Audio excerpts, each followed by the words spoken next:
The night air was crisp, and the gunshot in my leg was morphing from an adrenaline-dampened throb to a sickening pain. I was lying on a slightly sloped roof awning, my face a ball of pain from the blow I'd just taken from an empty pistol. The man who was out to kill me pulled himself all the way up onto the roof, the empty gun no longer in evidence. I scrambled to my feet and ran up the steeply sloping roof, knowing that in a hand-to-hand fight I would lose. A scrawny teenage kid like me against a full-grown man in a murderous rage? There was no way. The man in the suit and tie chased me as I made it to the crest of the roof and slid down on the other side, toward the front of the two-story house. There was a dormer window protruding from the roof near the front edge of the house, which stopped my descent and prevented me from falling off the roof. But the man was coming down after me. I flipped around on the roof to face him, unsure what to do. There was another dormer window about 10 yards to my right, but the roof was so steep, I thought I might just fall off if I tried to run to it, especially with my injured right leg. I glanced down. It was at least 30 feet to the front yard. If the fall didn't kill me, it would surely break some bones, and the man could simply come down and finish the job. There was nowhere to go, nothing to do but stand and try to fight. But the man bearing down on me probably outweighed me 2-1. Even though I'd never met him before tonight, he was out for my blood, and I had a feeling he was going to get it. The sun was setting as I trudged down the street, crossing into the section where the big, new houses were. They lined the street like monuments to their owners' success. These were certainly more than just places to live. Some of them seemed like fortresses, with stone walls and electronic gates. I could smell chlorine in the air from backyard pools, and I glimpsed lavish and well-tended front yards through the occasional open gate or the rare house that had no such enclosure. The house I stopped in front of had a stone wall and a simple metal gate. I opened the gate and walked through, looking up at the house. It was a new-looking colonial-style house that was 3 stories tall. The roof had dormer windows protruding from it on the 3rd floor, comforting orange light coming from them. I headed down the walk flanked by pristine grass. Uniform bushes sat hunched between towering pine trees at each edge of the yard. I wondered how much money Miss Cabrera spent on landscaping each month, and that got me wondering how much the house was worth. Not that I was complaining. After all, it's not every day that a 17-year-old kid gets offered $25 an hour to babysit for 4 hours. Even though I'd been reluctant to take the job, my mom had made it clear that I didn't have a choice. Once I got used to that, the $100 extra started sounding pretty good. I didn't really know the kids or the mom, Miss Cabrera. I'd only heard my parents talking about her and her 2 kids. Miss Cabrera was my mom's boss, and she'd been divorced for something like 2 years. She was finally getting back into the dating scene. Apparently, she and my mom were pretty tight, at work anyway. She'd never been to our house as far as I knew. As I walked up the steps, I was able to see into the house through the front doors. The set of double doors was made of black metal bars in ornate designs, backed by clear glass. Through the glass, I could see the marble floor entryway and a staircase leading to the 2nd floor. I rang the doorbell, and a few moments passed before a beautiful dark-haired woman wearing a tight-fitting tan dress came to the door. She smiled through the glass and then unlocked the door and opened it. "You must be Kyle," she said, offering one petite and manicured hand. "I'm Isabella." I shook her hand and stepped inside.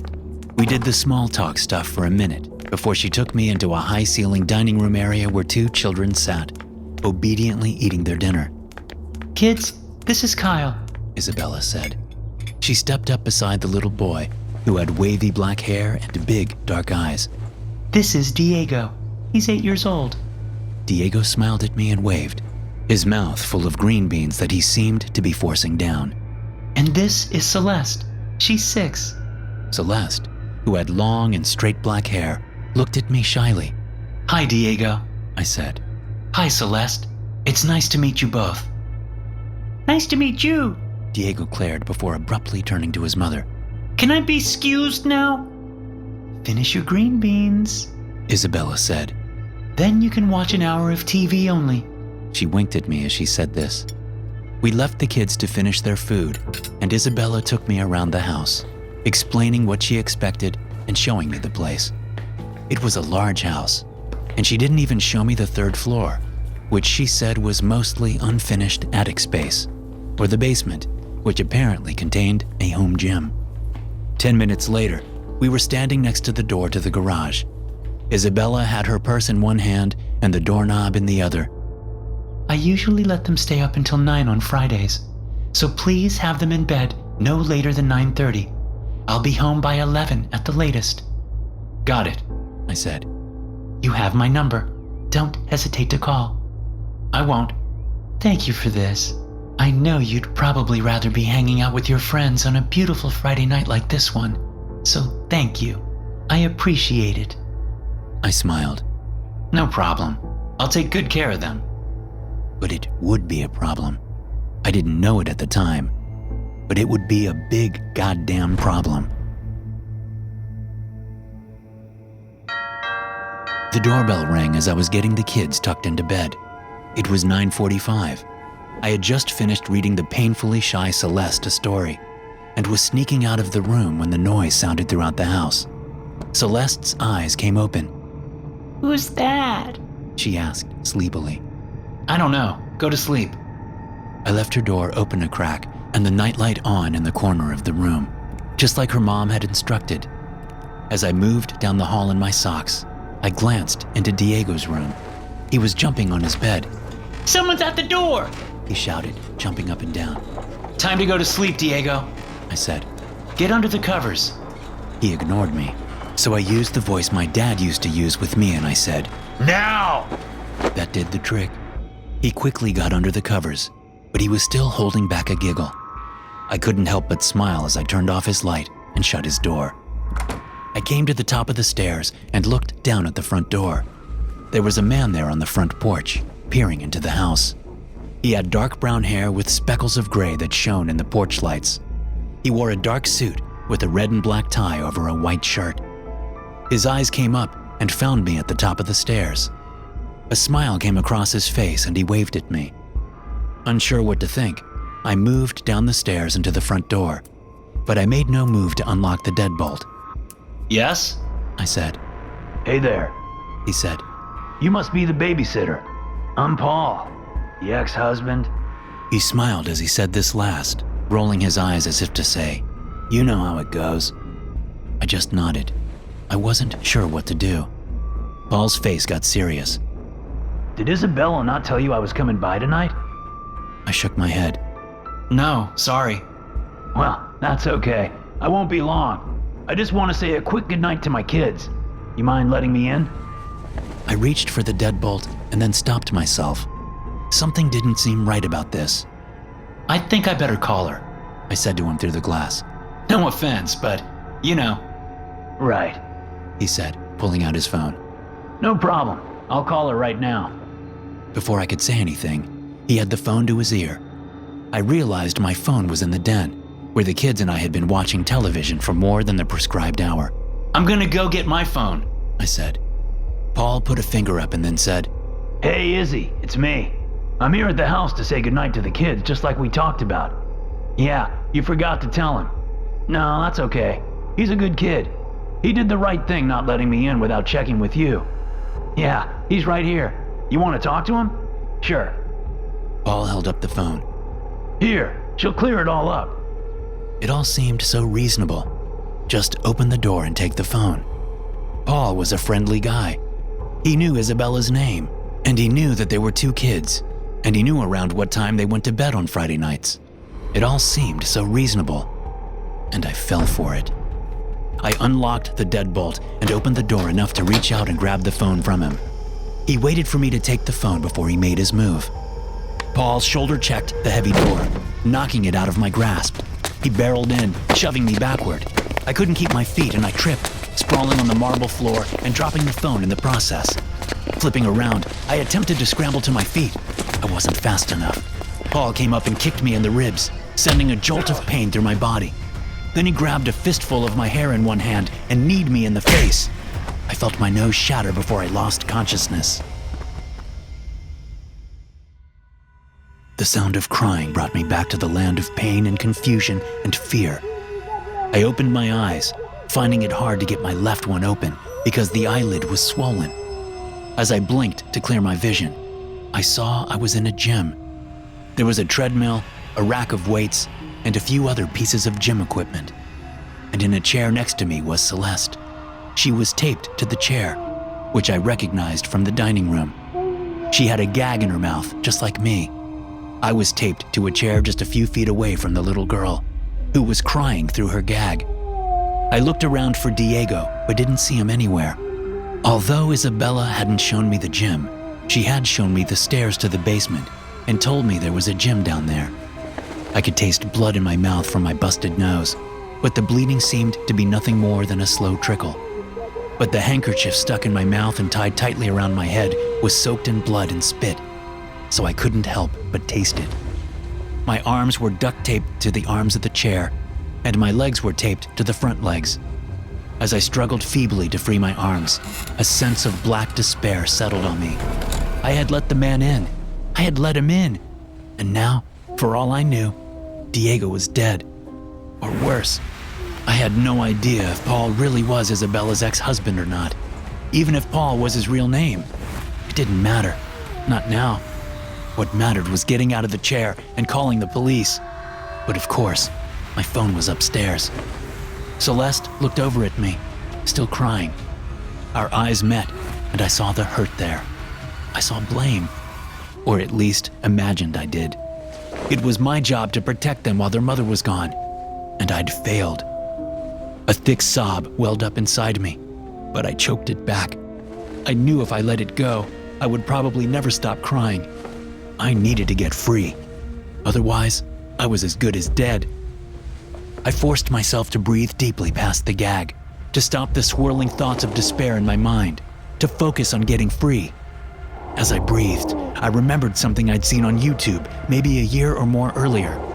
It was one of those stupid internet challenge videos, one where teenagers record themselves doing challenges. And this one was about getting free from being duct taped to a chair. In the video, one of the kids demonstrated how to do it. He said you were just supposed to yank your arms toward your chest, as if you were trying to hit yourself. In the video, he snapped the tape on the first try. I straightened in the chair and breathed through the gag. And I yanked my right arm up toward my chest, or tried to anyway. The tape didn't break. There was too much of it. But the movement, small as it was, seemed to do something. It loosened it, maybe. I tried it again, and again. The tape came free from the sides of the chair arm, although it was still sticking to the bottom. Still, it gave me just a little more room to move with. I was stretching it, little by little. Biting down on the gag, I yanked my right arm a dozen more times before the tape finally ripped an inch. One more yank, and my right arm was free. I pulled the gag out of my mouth and quickly got to work unwrapping the tape from my left arm, and then from my legs. Relief and fear swirled inside, fogging my thoughts. I ran over to the stairs, thinking of nothing but getting out of this house and finding help. But as I put a foot on the first stair, I stopped. Celeste's cries brought me back to my senses, but only just so.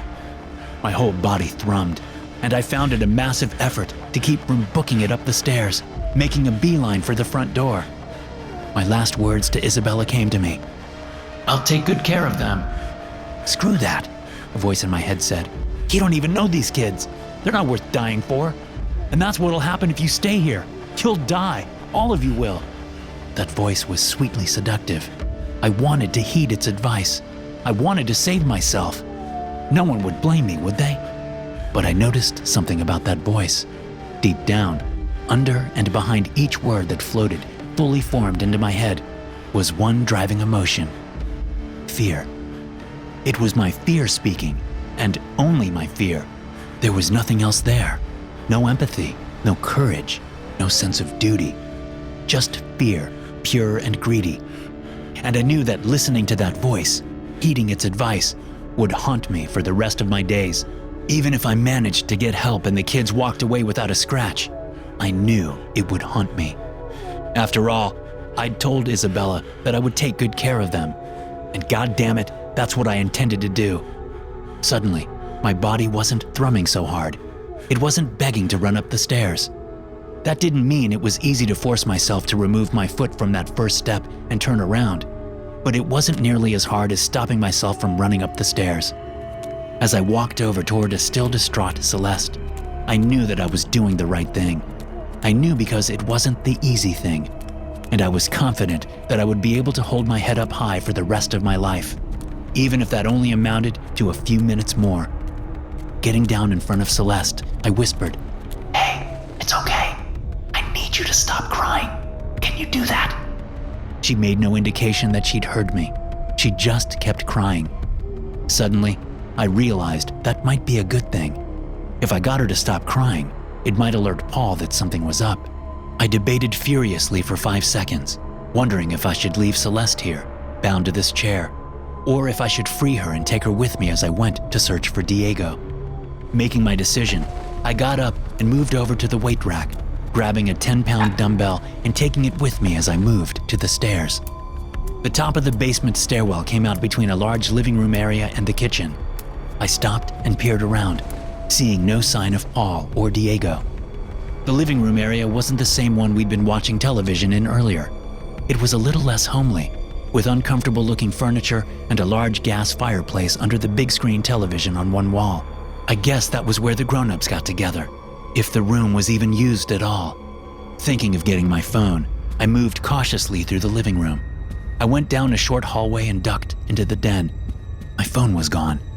The sound of a toilet flushing caught my attention. The bathroom door right down the hall opened. I looked around wildly for a place to hide. There was only one spot in the den, and that was directly behind the couch. I got down behind the piece of furniture and gripped the 10-pound weight, listening.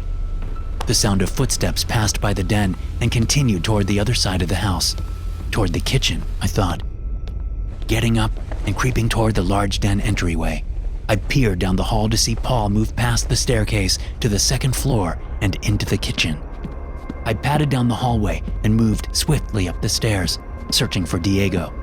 I found all the rooms empty. The lack of any evidence of violence was a small comfort. As I moved back down the stairs, I couldn't help but look at the front door. It was right there. I could leave. I could go find help. I could save myself. Breathing heavily at the bottom of the stairs, I looked around. I could still hear Celeste crying down in the basement, just faintly. I had no idea where Diego was, but I heard no evidence of him. I crossed to the door and eased the deadbolt back. Then I opened it and ran out, still carrying the 10-pound weight. I slowed as I got to the gate, reaching up to open it. Then I screamed for help as loud as I could. Crouching behind a bush at the edge of the fenced-in yard, I watched as Paul came running up to open the front door. He looked around in a panic, seeing the open front gate. I could almost see the wheels turning. Come on, I whispered, dumbbell clutched in my sweaty right hand. come on. Clearly making his decision, he bolted down the walkway and out the open front gate. I jumped up and ran as fast and as hard as I could toward the front door. The thudding of footsteps sent a blade of fear into my chest, and I glanced over to see a crazed-looking Paul sprinting back down the walkway to cut me off. I stumbled, and for a moment I thought I was going to go down, but somehow I managed to keep my feet, and I lunged up the porch steps just a stride ahead of Paul. Moving through the doorway, I dropped the 10-pound weight to the marble floor and spun around, slamming the door shut and locking it a split second before Paul reached it. He slammed into the door with his shoulder, but it didn't budge. It was well made. He peered through the glass at me, his mouth twisting into a disturbed grin. He bolted away from the door and down the porch. At first, I thought he was going to run away, knowing I would soon be calling the police. But he didn't. Instead, he took a right into the front yard. That was when I knew he was going for the back door. I turned and sprinted through the house toward the set of doors at the back, made of glass and sleek black metal. I reached them just before Paul did, finding the deadbolt unlocked. I locked it and stepped back, breathing heavily. Paul simply grinned at me as he stepped over to a set of lawn furniture on the back patio, fronting an outdoor pool with a fence around it. He grabbed one of the metal and mesh dining chairs from the table set and stepped back over to the door. I moved back, eyes widening and fear burgeoning as Paul whipped the chair around and slammed it, into the large glass panel in the door. The panel shook but didn't break. It was heavy, reinforced glass, and the chair was probably made of aluminum. Still, he tried a second time. It did nothing but bend the chair and scuff the glass. Confident he wouldn't be able to get inside, I ran to the kitchen to look for a phone. I knew some people still had landlines, which my parents had told me about, but I couldn't remember seeing one in the house. But as I got to the kitchen, I was distracted by something in the short hallway leading to the garage. It was Diego. He was taped to a chair and gagged, looking at me with wide eyes. His chair was situated directly in front of the door to the garage. Suddenly, I knew what Paul's plan had been. He was waiting for Isabella to get home.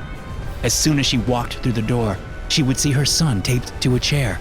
Maybe Paul was planning on holding a knife to his neck. At that point, Paul could make her do anything he wanted. I figured that was when the real show would begin, and it wouldn't be pretty. But I'd thrown his plan into disarray. All I needed to do was call the police, which meant finding a phone. Glancing around the kitchen, I couldn't see any landline. I noticed the time, 10:37. Isabella would be getting home soon, but I couldn't just wait for that. I could hear Paul still working to get into the house. He wasn't giving up. I grabbed a knife from a block on the counter, barely noticing that there was already a knife missing from it. Then I ran over to Diego. I pulled the gag out of his mouth and then went to work on the tape with the knife. Do you have a cell phone, Diego? I asked. He nodded. Tears streamed down his cheeks, but he wasn't sobbing. Where is it? In my mom's room. It's only for emergencies.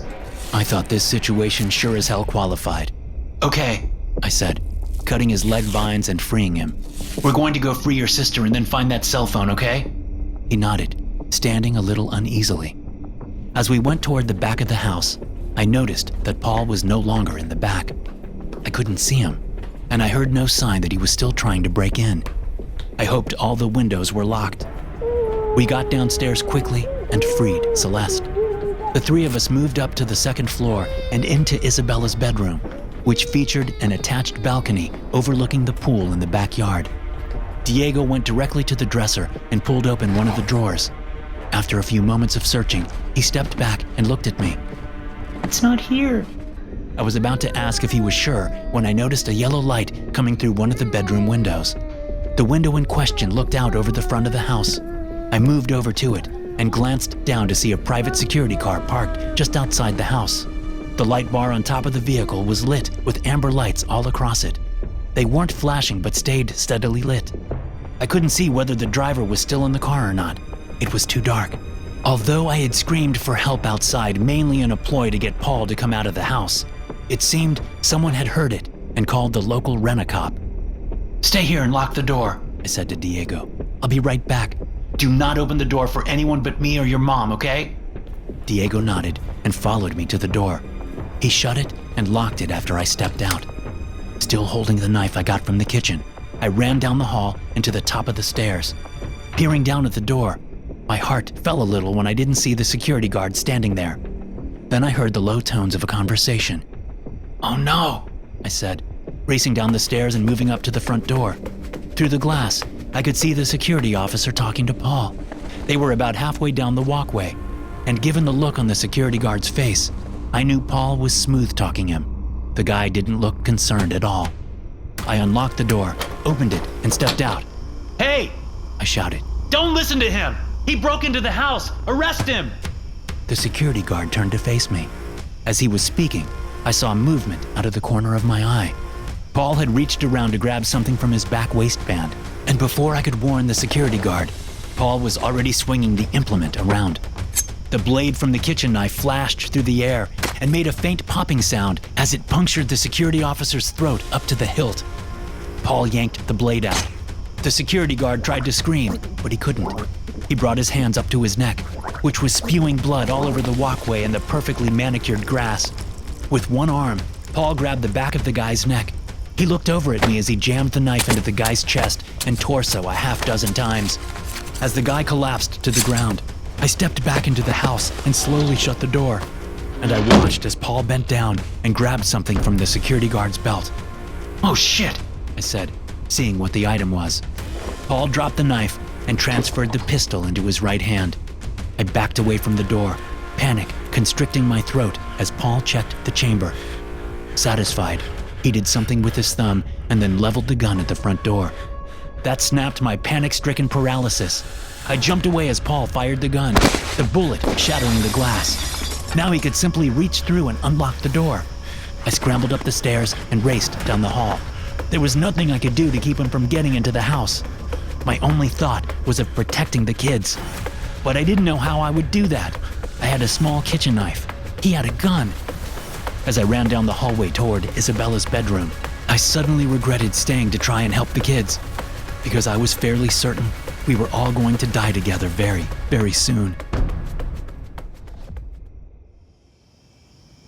"Can you swim?" I asked Diego. He looked at me with wide eyes, said nothing. Celeste was lying in the fetal position on the bed, sobbing softly. Can you swim? Finally, Diego nodded. My mom taught us in the pool. There was a loud bang at the locked bedroom door. Not a gunshot, but a punch or a kick. There was no time. Come on! I said, stepping to the bed and grabbing Celeste. I had to set the knife down to lift her up. I moved to the patio door with the girl in my arms, Diego following behind me. More banging came from the bedroom door. Kicking the patio furniture out of the way, I stepped over to the railing and looked down at the pool below. Go, Diego! I said. Jump! Make sure you get your sister out, and then run to a neighbor's house as fast as you can, okay? Tell them to call the police! Shaking, Diego climbed over the railing. For a moment, I thought he was going to slip and fall, which would have caused him to hit the concrete, but he didn't. He positioned himself face out on the other side of the railing. You can do it! I said. He only had to jump out about 3 feet to clear the lip of the pool. I knew he could do it. He jumped and splashed into the pool. Okay, Celeste, I said, looking down at the girl. I need you to hold your breath. I have to throw you down, but it'll be okay. Your brother is waiting for you. The girl sobbed. Paul banged on the door. There was a gunshot, which caused me to flinch. He was shooting at the doorknob. With no more time to waste, I twisted, bringing Celeste back and then throwing her over the railing. She screamed as she fell to the water below. I stared down long enough to see her pop to the surface and take a breath. Diego was already swimming over to her. I turned around, looking through the door at the knife I'd left on the bed. Then the bedroom door flew open and Paul stepped into the room. I looked around, thinking about jumping down into the pool, but I didn't want to lead him anywhere near the kids, who were only now getting out of the pool. The roof, I thought. It was my only chance. Gripping the support beam at the edge of the covered balcony with one hand, I launched myself up and balanced on the railing. I wasted no time reaching up over the awning and half jumping, half pulling myself up. With my upper body over the awning, I could no longer see Paul, but I heard the gunshot and I felt the structure of my right leg change. There was no pain at first, and a strangely emotionless voice in my head told me I'd been shot, like it was talking about the weather outside. It's sunny out, no need for an umbrella. You've been shot in the leg, probably going to be a big deal soon. Gasping, I pulled my legs up onto the roof and rolled away from the edge. For some reason, I thought Paul wouldn't follow me.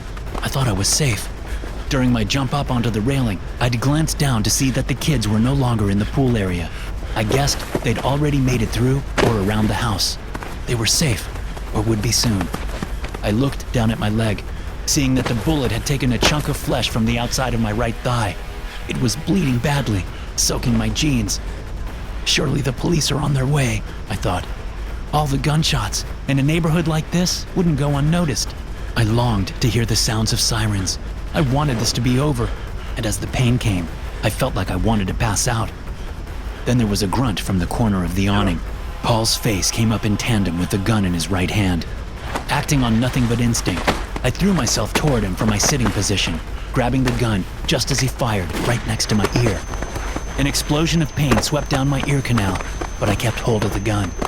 With my right hand, I managed to reach up to his trigger finger and fire the gun into the sky several more times in quick succession until it clicked empty. A grimace of determined hate on his face, Paul reached up with his other hand, letting go of the grip on the support beam. He grabbed a handful of my hair and yanked, dropping his body weight and dragging me near the edge of the roof by my hair. I screamed out, letting go of the now empty gun to place both hands against the rough surface of the slightly sloped roof. It was what he'd been hoping for. He slammed the gun into my face. letting go of my hair at the same time. I screamed again and jerked back from him, head foggy and swimming with pain. When I got control of my faculties again, Paul was on the roof, getting to his feet. He no longer had the gun in his hand. He meant to finish this with his bare hands. I scrambled to my feet and ran up the steeply sloping roof, knowing that in a hand-to-hand fight, I would lose. A scrawny teenage kid like me against a full-grown man in a murderous rage? There was no way. Paul chased me as I made it to the crest of the roof and slid down on the other side, toward the front of the house. There was a third-story dormer window protruding from the roof near the front edge of the house, which stopped my descent and prevented me from falling off the roof. But Paul was coming down after me. I flipped around on the roof to face him, unsure what to do. There was another dormer window about 10 yards to my right, but the roof was so steep, I thought I might just fall off if I tried to run to it, especially with my injured right leg. But as Paul came barreling toward me, I saw something that might be able to help me. Something that I'd been seeing all night and hadn't given a second thought. I braced my legs on the other side of the small gable roof over the dormer window and put my hands out. Paul's hands were out too, and he gave me a shove as we came together. He was strong, and I fell backward, but I managed to grip something of his with my right hand. I gripped his tie. As I fell backward, my body weight and momentum cinched the necktie around Paul's throat and yanked him forward. He fell face down onto the small gable roof as I tumbled back, my body falling off, but my grip on the tie arresting my momentum. I grabbed the tie with both hands as Paul braced his hands against the roof to keep from falling. It was instinct, but his face was already changing colors, the necktie digging into his throat through his collared shirt. I swung from the tie, looking up at Paul's face, which stuck over the edge of the dormer window. His eyes bulged, veins popping, blood vessels in the whites of his eyes rupturing. Finally, he went limp. No longer bracing himself with his hands, he began to slide off the roof. I reached out with one hand and gripped the gutter at the edge of the roof, taking some of my weight off Paul's body. But I was still pulling on the tie hard enough to keep choking him. I hung there, one hand on the tie and the other on the gutter, breathing heavily. Headlights caught my attention, and I looked over my shoulder to see a car pulling into the driveway. It stopped, and Isabella jumped out, staring up at me. Hey, Miss Cabrera, I said. your ex-husband stopped by. Her mouth hung open, and she brought her hands up to her face. Don't worry, your kids are okay. I said. As if on cue, the kids came running out from the property next door, followed by what I assumed was the neighbor. Mommy! They screamed. The three of them embraced as I climbed carefully back up to the roof. I shoved Paul's body off the dormer window's roof so I would have room to sit and catch my breath for a minute. His body slid off and fell down to the yard below with a crunch. As I sat on the roof, my face hurting and my leg bleeding, I thought about asking Miss Cabrera for a raise. Thanks for listening. If you enjoy these stories, be sure to subscribe to the podcast and check out some more of my episodes here.